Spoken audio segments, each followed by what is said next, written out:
Thank you for joining our webinar, Beyond Two-Factor Secure Access Control for Office 365 with James Romer, Chief Security Architect.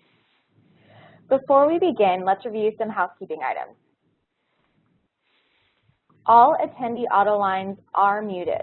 Submit questions via the Q&A panel on the right at any time. Questions will be answered during the Q&A at the end of the presentation. Slides and recording will be sent later this week. If you have any questions, you can contact us at webinars@secureauth.com. Now I'll pass it over to James Romer. Okay, thank you very much. And good afternoon, good evening, and good morning, everybody, depending on where you are in the world. Thank you for joining the webinar today. We're going to go through, as Kayla mentioned, beyond two-factor, beyond simple two-factor, and how we can improve access control into O365. Now, before we get into that detail, I'd like to set the scene, really the current landscape, why we at SecureAuth believe two-factor on its own is not enough, and how we can actually move on from there, and how it applies into O365. And I'll go through some live workflows as well later on. So where do we start? Well, we start with the current landscape. The security professional is basically under siege, trying to filter out bad actors, but still trying to allow good actors and provide a service that's usable into the enterprise infrastructure, be that into cloud applications, be that into on-premise applications, be that into VPNs. It's a huge challenge. How do you provide a service that's usable, but secure, and how do you know who the good actors are, who the bad actors are? It's just not possible in certain implementations and in certain environments today, especially if you're relying solely on username and password. And we know that breaches are occurring. We all see them in the press every day. And so we know this is a huge problem, and therefore, in the security industry, we need to be stepping up and doing something about this. We can look at third-party research to back up that, there is an issue there, and we all know there's an issue there. But some interesting statistics: 63% of security breaches involve the use of valid user credentials. And that's huge. 94% of Tor network requests are considered high risk, malicious, and generally a bad actor is at the end of that Tor exit node trying to get into your infrastructure. And typically when we're seeing breaches occur, Tor exit nodes and Tor browsers are commonly used. In fact, 94% is a very worrying stat. So we need to be able to take into account these sort of statistics and this research as we're looking at providing authentication solutions. So what's the industry really doing to solve this problem? And really what's happening is there appears to be a push and a rush to simple two-factor. Now, two-factor, of course, has been around for a long time, but more and more today, we're seeing this deployment of the something you have, something you know model out there in the infrastructure, in the enterprises, to secure the border. The problem with that is that simple two-factor approach is still open to abuse. We know that many of the common two-factor methods, when they're used independently on their own, are considered low-hanging fruit by the bad actors, by the hackers. So they're still compromising them, especially when you have knowledge elements still at play within the two-factor environment. And what I'd like to go through now is just a few areas where those common two factors have been known to be failing. And really what we're saying here is two-factor is very good, but it needs to be at the point, presented at the point after you've evaluated the identity. So the security need of the identity. So it may be an individual based on a particular risk score, based on their location, based on the device they're using, based on their IP reputation, based on a number of analytics and basically a risk score, dictates that we present a certain type of authentication. We should not just simply be presenting the same two-factor every time to the end user. We need to be intelligent about this. If we don't do that, and if we rely on simple two-factor alone, we are in fact in danger of implementing what is already deemed broken. Okay, so where do we start? Well, let's start with probably the most common one today, hard tokens. The one that's been around also arguably the longest. Now, before we get into really some of the issues around the security of the hard tokens, we can just look at the provisioning and management nightmare, the administration of a hard token, the user experience being very heavy and high friction. Nobody really enjoys using hard tokens. They all seem to be painful, and they are very expensive. And then we build into the equation those crafty users. So people who share hard tokens. Maybe they lose hard tokens. Maybe organizations don't want to pay and buy hard tokens for every individual, every contractor, every third party who requires access. And therefore you get situations where hard tokens are shared, as shown on the picture here over a webcam. We know this happens, it's not that unusual. So it's getting around the whole point of issuing the hard token in the first place. We can then move on to probably the next most common factor of authentication that we see there in the marketplace today, and that's SMS OTP. Now recently, actually last year, NIST deprecated SMS OTP as a factor of authentication on its own, and that's very important to stress, the on its own part. You must be able to detect whether a mobile phone number or indeed a landline number is indeed a landline number, or it is indeed a true number, a physical number, and not a virtual number. You need to be able to put controls around the device class and the device carriers. If you can't do that, if you can't build that intelligence in, then actually you're open to abuse of the SMS channel. And the SS7 compromise that Carsten Knoll actually found out in 2014 is still live today, which allows a man-in-the-middle attack really to intercept SMS and voice traffic. Then you've got the social engineering element as well. And really what we're saying here is SMS on its own has been shown to have issues, is known to have been compromised, and has now been deprecated by NIST as a method of authentication on its own. And one of the big things there is it's such a common authentication factor because everybody obviously has a mobile phone. Therefore, it's so easy to roll out and so easy to deploy. This is a huge issue if you are relying on simply that second factor on its own. We can then move into another very popular mechanism, knowledge-based questions, knowledge-based answers. Now, I would argue this isn't strictly a second factor because it is knowledge-based. However, it is still implemented and deployed as a second factor in front of a password, typically, by a large number of organizations. Traditionally, because it's very easy to deploy, very cheap. The problem with it is because it is knowledge-based, it's open to abuse, social engineering, answers based on public record. Users themselves just forget answers as well. So again, you've got heavy user friction potentially. Nobody enjoys remembering those ridiculous answers to those questions. What's my favorite color? What was your first pet's name, etc. It's just not a very usable or secure system. We then move on to probably the more modern type of authentication methods that we get asked about on a daily basis, and that will be the push to accept, or what we're calling simple push to accept. The issue with push to accept is in this striving for usability and reducing the friction to the end user. The implementation of push to accept is actually open to abuse by just normal human behavior.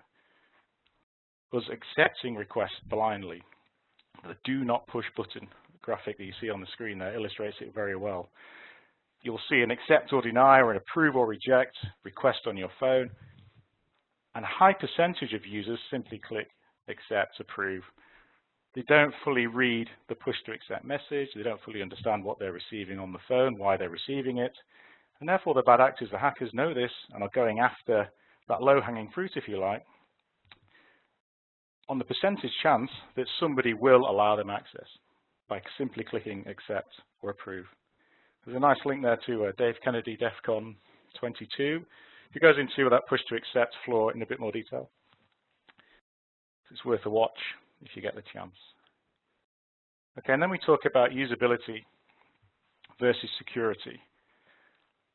One of the things that we see is the static two-factor approach decides that all users are equal.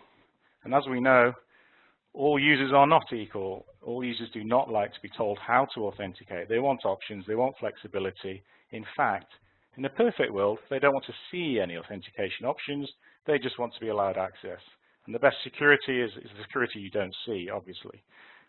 So how can you achieve that? You can't achieve that with static two-factor.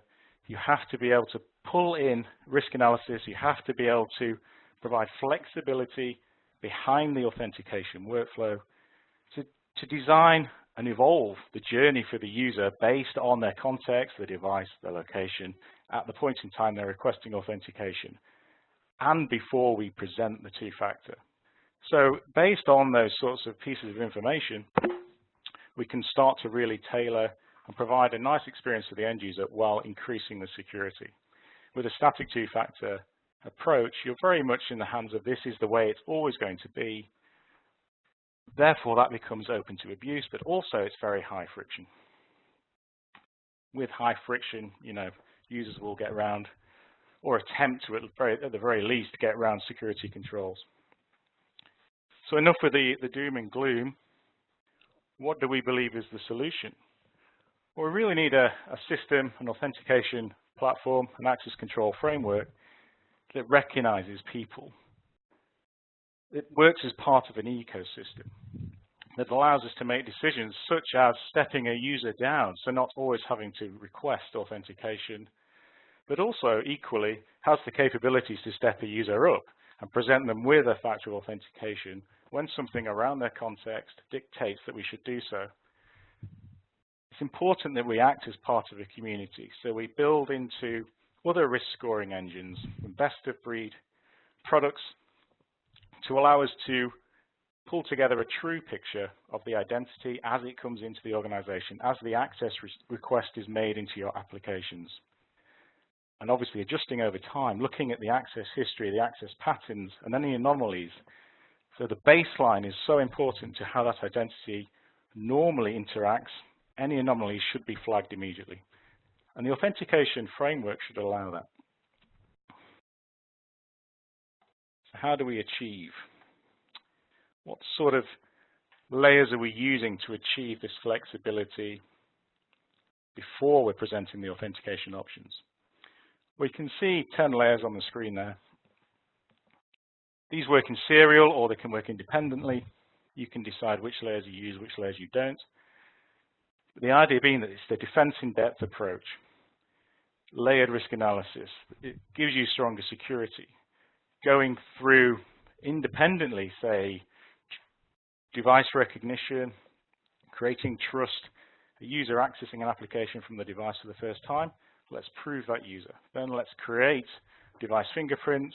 Let's use that information the next time the user comes in from that device. Let's then build on top of that information the SecureAuth threat service, which is a very rich service full of great information that gives us a true mapping from IP reputation risk scoring through to Tor exit nodes, through to anonymous VPNs, unknown proxies, a whole host of things, as well as a full IP4 geolocation mapping to give you protection around who's coming into your organization. We can start to block bad actors trying to hide themselves on the web through anonymous sources. At source, we don't need to entertain even presenting authentication to them. We then move into directory lookups. Do they have the right attributes, roles, groups, entitlements, etc.? Does their identity exist? And pull in geolocation rules. Is it a country you interact with? Geovelocity rules, improbable travel events. A user logging in the UK, in London, at 9 AM UK time. All of a sudden, we see their identity appear at the other side of the world, in New York. That obviously is an improbable travel event. We need to be able to do something about that. And this is where this layered approach becomes very important. So circumventing one of the controls, it could be argued is possible, but when you start to layer this together, you're really building a net and wrapping a perimeter around the identity as it moves around the organization. Fraud detection is the next layer there. And this is very, very relevant and very important when we talk about SMS OTP and voice OTP. So we can now build those controls. The reasons that NIST deprecated SMS OTP, our fraud detection allows us to responsibly and reliably allow SMS OTP and voice OTP to still be used as a method of authentication. And I'll go into a bit more detail on that in a second. Identity governance allows us to pull into best of breed compliance engines to get a risk score back through an API-based model. which again allows us to say, does that user have a highly privileged access rights? Are they highly entitled? Are they a bigger risk to the organization if we authenticate them? And therefore, that may change the way you want to authenticate them, or if indeed you do wish to authenticate them into that particular application. The same with behavior analytics. Let's pull in a risk score from the UVA tool, best of breed, and let's make a decision. Is this something they normally do, or is this something unusual? And then the behavioral biometrics, let's keep hold of that user once they're in an application. Let's look at the way they type, the sequencing and the flight, and also the way they use their mouse and the way they interact with that application. And make sure that once we've authenticated a user, it is still that user typing away in the application.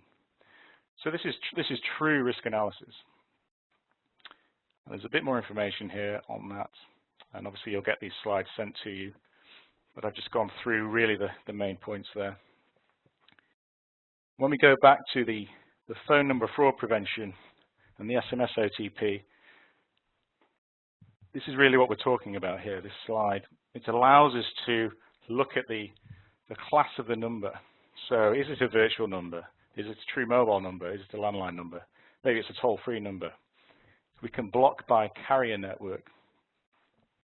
Very, very powerful. Block recently ported numbers. Numbers that maybe phones have SIM swapped. We can also throttle multi-factor, so regulate the number of OTPs allowed to sort of stop that spam or that brute force attacks against maybe SMS OTP.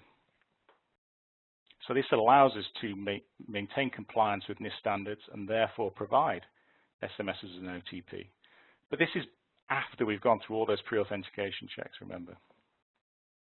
So if we look at that and how that really works, we can start to break down, using our layers, how we're blocking those identities and those access requests coming into an organization that we don't want to actually come in. We don't want to present them with an authentication option.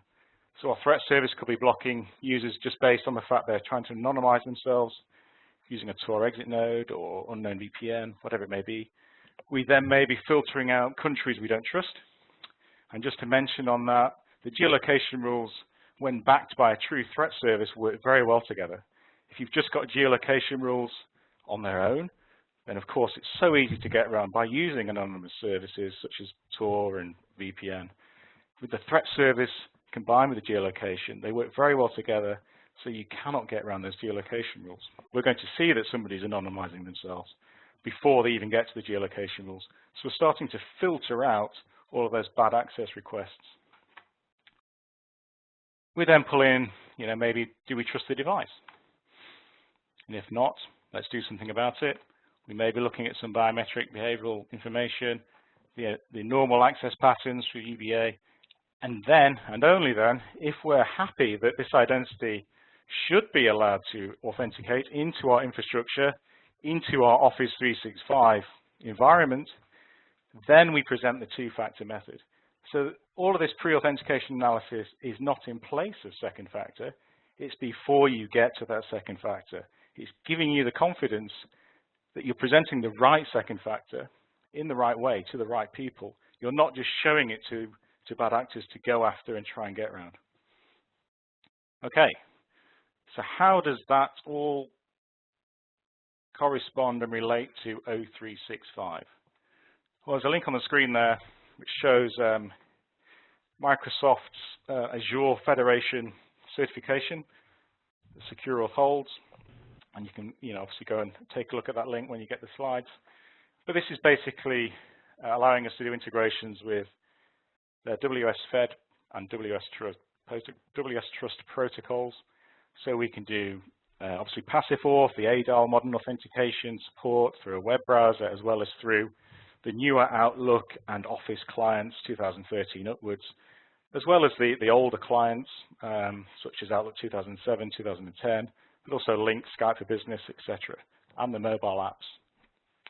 So it gives you huge control over your authentication in front of O365 using those standard Microsoft Federation capabilities. So what I want to do is show you some workflows in real life. So I'll just flip out of the presentation, and we'll go into a browser here. So I'm actually going to start at the SecureAuth workflow end, and then I'll start at the Office end as well.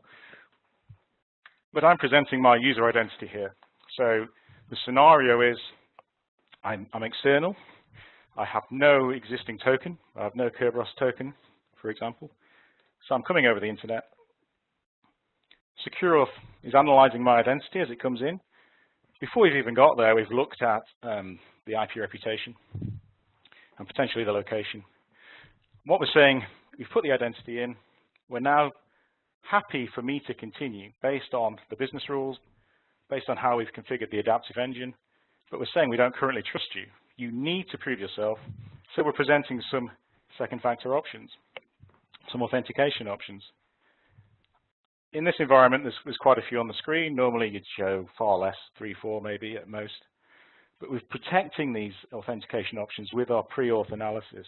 So we know with a good degree of confidence that the identity being used is very valid and it's coming from a location that is valid based on normal access patterns, but maybe from a brand new device. So I can now request, I'm going to use SMS here.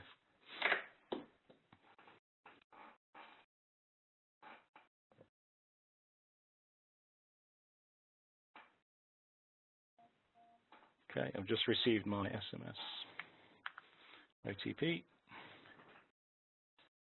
I'm then going to be asked for a second factor, which in this environment is my on-premise Active Directory password. Of course, it doesn't have to be, and in fact, we're seeing a push for the removal of passwords, completely removing that knowledge element, increasing the confidence and the trust. So we fully support passwordless flows as well. So you can see I was taken straight into my Office 365 environment. If I now sign out of that, I'll close my browser down. Oops. And we will go back in. I'll just go in with a incognito mode, remove any sort of lingering cookies or anything. So because I've accessed the environment, I've proved myself, we've gone through all our great pre-authentication analysis, we've got that rich intelligence now stored within an access history attribute, as well as my device, location, IP reputation, etc.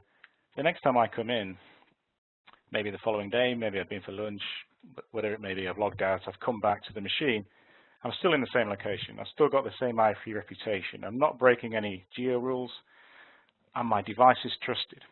We can now step the user down, so we can reduce the friction. So this time I was only presented with my password prompt, when actually we could have been presenting another second factor, we could really be doing whatever we need to do. The idea being here, though, that we can step the user down. We don't need to always create that friction. So that using that adaptive authentication check and risk analysis process gives us the intelligence and the confidence to actually improve the user experience while increasing and maintaining the security. So if I now do this in a slightly different way, I'm going to use a Tor browser. So if I go to login.microsoftonline.com, and this may take a few seconds just to refresh. I'm going through the Tor relay circuit and appearing in an exit node somewhere. Here we go. So it's refreshed. So as you can see, Office 365 on its own, as we all know, username, password. Okay, interesting. Immediately open to abuse if you're not federating. Now, of course, as soon as I put my federated username in, Office 365 recognizes the tenant is federated and redirects me back to my authentication platform, my identity provider, which of course is SecureAuth. So that's what's happening now. Now what you can see here is SecureAuth is actually stopping the activity. So this is because our threat service is detecting that a Tor browser is being used. I'm popping out of the Tor exit node. Let's check where I am. So I'm actually coming out, I'm in the United Kingdom, bizarrely, but this is a Tor exit node. So it's a listed Tor exit node. That could have been anywhere in the world. I've got no control over that just by simply using the browser. But our threat service has recognized, look, there's somebody trying to hide themselves, yet they're trying to access a corporate application. The business rule is saying, well, we're going to block that. We don't want that to happen. Equally, what we could have done is step the user up again, put them through a stricter authentication experience, or actually just pass this information through to the SIM tool so the SOCs and the NOCs can profile and correlate that activity and create a policy out of it. And it gives you huge power to see exactly what's happening out there in the infrastructure, out there on the internet, so you can control what comes into your organization. So you can create policy. Very powerful. Okay, so we'll go back into the presentation here. So I've gone through those 3 main use cases. And what does this really mean? Well, it means because we have this intelligence, because we are seeing information flowing in through our pre-authentication risk analysis checks, that we can become proactive. We can start to automate some of those actions. So providing the most appropriate second factor based on the risk analysis, but also the ability to pipe that information, to take that great identity information and pass it to the SIM. Allow those teams to see alerts on events that are happening real time. You know, it's very powerful on its own just to be able to start to look at access histories and anomalies that maybe you've never seen before. Access patterns that are coming in from countries you don't trust, but you didn't know that was happening, or from high-risk IP reputations that you just could not see before. Now you can. And therefore, you can create policy, build that into the workflow, and block those attacks or block those attempts, redirect those attempts, do whatever you need to do. But now you have that control. We can also, of course, offer up a lot of self-service to those end users as well, because we are making sure those identities are true identities. So in summary,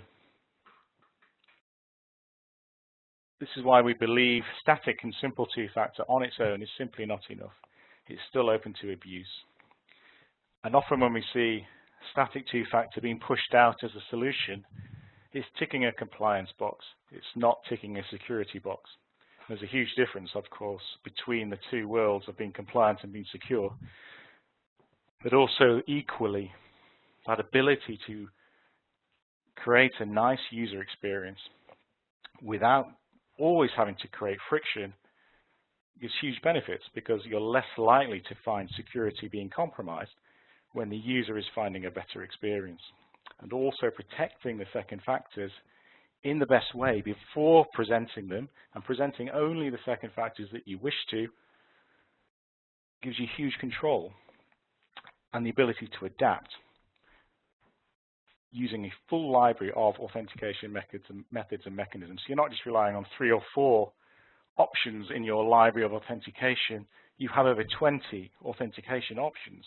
You should be able to decide which are the best options for you. You shouldn't be forced one way or another. And then the important piece to sort of wrap it all together is pushing it all that great information, all that high fidelity noise around the identities into your SIM tools, allowing your teams, your SOC teams, to actually see that information as it resides and as it interacts with your applications real time. And one last thing I'd just like to go over, and that's really, we get often asked about ADFS and O365, of course. A lot of organizations may already have their federation in place. It's handling O365 today, and they may just be using username and password, or they may be using some of the MFA options at ADFS 3 and above given organization. Now, we don't need to replace ADFS. You may have many other integrations within ADFS to other applications, and we understand that, of course, it's not as simple just to remove and replace an IDP. So there are 2 main routes that is concerned for you. If you want to keep your ADFS infrastructure short-term or maybe longer-term, we can act as what's known as a claims provider trust within ADFS. So essentially, all your federation that exists in ADFS stays in place. It doesn't change at all. But what it means is you can take advantage of all the best-of-breed authentication techniques that SecureAuth give you. You get all of the pre-authentication risk checking So we're bringing true authentication intelligence into the ADFS world. We complement ADFS with all the common web SSO standards that SecureAuth supports. And you're basically getting the flexible workflow engine, the adaptive authentication controls in front of ADFS. You really are making the authentication controls in front of ADFS best of breed, and making it a world-class solution in the sense that SecureAuth is doing all of the authentication, passing the token off to ADFS, and away you go. So it's very easy to deploy, very simple, and you get all of the great stuff we just talked about. The other way is by using an authentication adapter, which essentially gets deployed on the ADFS servers and allows you to pull through our REST API some authentication options. So there's a different way of doing it, but equally, as useful. Okay, and that's very much all I had to go through. So I'm going to hand back to Kayla for some questions. Thank you, James. Our first question is, what happens if authorized users use different devices to access applications using two-factor? Okay, great question, thank you. So depending on the context of that user, so if it's a device we've never seen before, regardless of how many devices the user has, we're always going to ask them to go through authentication. We're always going to step them up. Once we've gone through the authentication process, what we can do is take a device fingerprint. So we're not limited really to the number of devices per user. What we really care about is, has the user proved themselves on that device? So for each device a user tries to authenticate from, the first time they do it, we'll step them up and we'll ask them to prove themselves. Subsequent attempts from those devices, you have the option to essentially step them down, trust the fact that they're coming from the same device, from the same IP reputation or the same IP location, etc. So it gives you that flexibility. But we're not limited to the number of devices as such. It's very open. It's really around the identities that we're looking for the information and the trust. Great. Our second question is, will you be obtaining FedRAMP authorization? Not to my knowledge, but we can get back to you on that, I'm sure. And then the next question is, any suggestions for handling WS Trust requests often used by iOS and ActiveSync, which bypass a layered controls approach? Yeah, I mean, that is a very good question. So ActiveSync, obviously, in its nature of being a pull agent, really, pull technology, means we have issues around breaking into that communication channel. And the only way you can really do that is through the use of an ActiveSync proxy, which is outside of the SecureAuth library. Where SecureAuth plays in that space is really around making sure those ActiveSync proxies have the correct user certificates, and those certificates are used for authentication by the ActiveSync client. So we make sure that the certificates are on the devices, tied to the user, manage that life cycle, but you do need an ActiveSync proxy to maintain that sort of communication channel. Great. And then our last question is, can the same multi-factor be applied to the Outlook 365 fixed client? Yes, it can, if that client is 2013 and newer. So 2013 and 2016 both support what Microsoft term as ADAL, or modern authentication, which essentially it allows us to pop up a browser to go through the passive authentication, adaptive authentication workflows that you saw through a regular browser.